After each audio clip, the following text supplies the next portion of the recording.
teve hoje a confirmação do ex-presidente Lula na participação aí do debate, como já era esperado, ele já havia dado sinais de que iria, né, a campanha já tinha sinalizado de que ele iria, mas havia ainda um certo suspense do ponto de vista da participação do Jair Bolsonaro, apesar dele também ter dito que pretendia ir, e a campanha também ter sinalizado de que ele participaria do debate que acontece neste domingo, dia 28, a partir das 21 horas, transmitido pela Band, com um pool de outros canais que participam, TV Cultura. A gente vai detalhar um pouco mais disso, mas, de qualquer forma, hoje teve uma afirmação do Ciro Nogueira, ministro da Casa Civil, dizendo que o Jair Bolsonaro iria.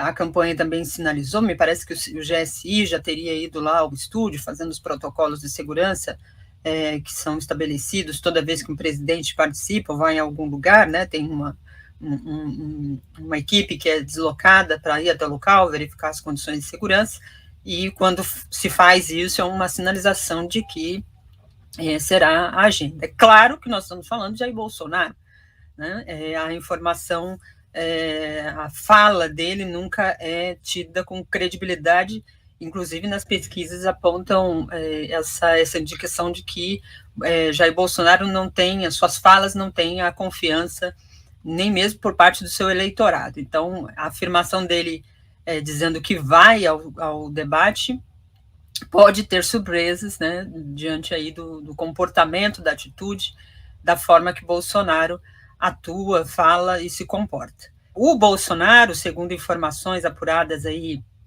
pela grande imprensa, está apostando na ida dele, né? Está apostando no tudo ou nada. Essa é a afirmação que chega aí por parte da base, né? Da base aliada do Bolsonaro, de aliados, dando conta de que o Bolsonaro pretende ir porque ele acha que o impacto da participação do ex-presidente Lula, da entrevista do ex-presidente Lula ao Jornal Nacional foi grande, e ele aposta que tem que ser pelo tudo ou nada neste debate, para tentar recuperar. O tudo ou nada é arriscado, é claro que essa fala tem um viés aí do bolsonarismo, né, sempre colocando, ele também disse que seria o último, 7 de setembro seria o último e tal, aquela linha bolsonarista, mas, de fato, o impacto da entrevista do ex-presidente Lula foi muito grande,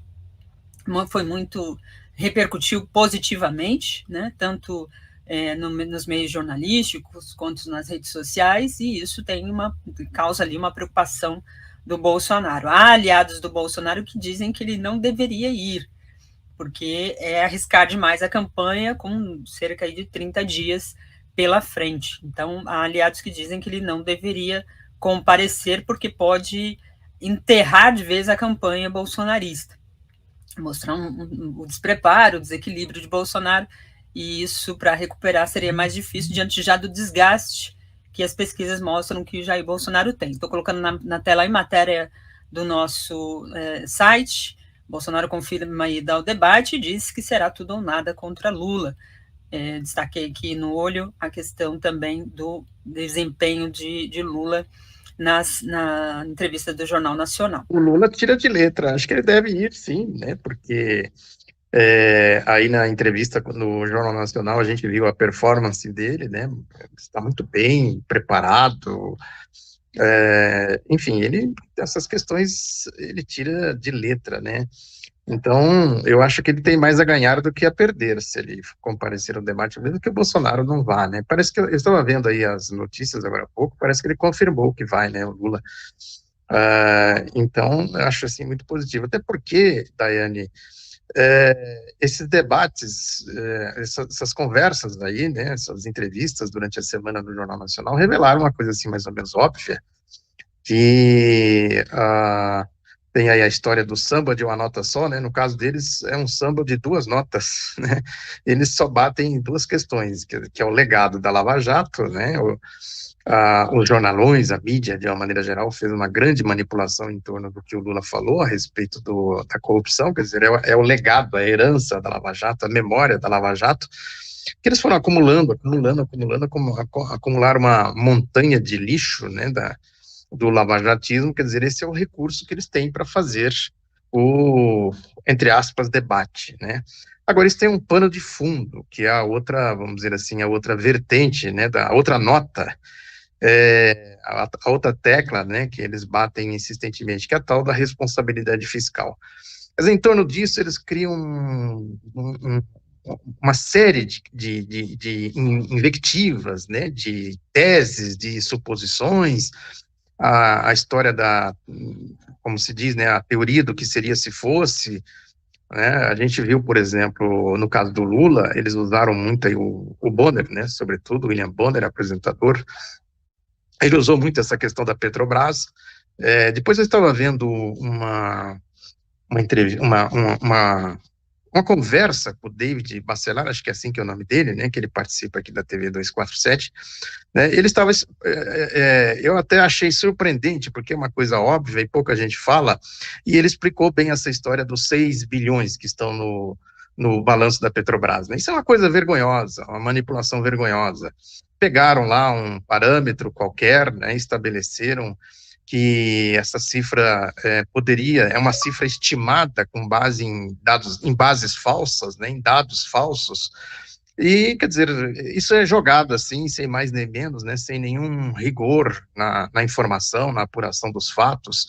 Então, quer dizer, é aquela história, eles ficam inventando uma série de questões para dizer que é o recurso que eles têm, né, fala de corrupção, corrupção, corrupção.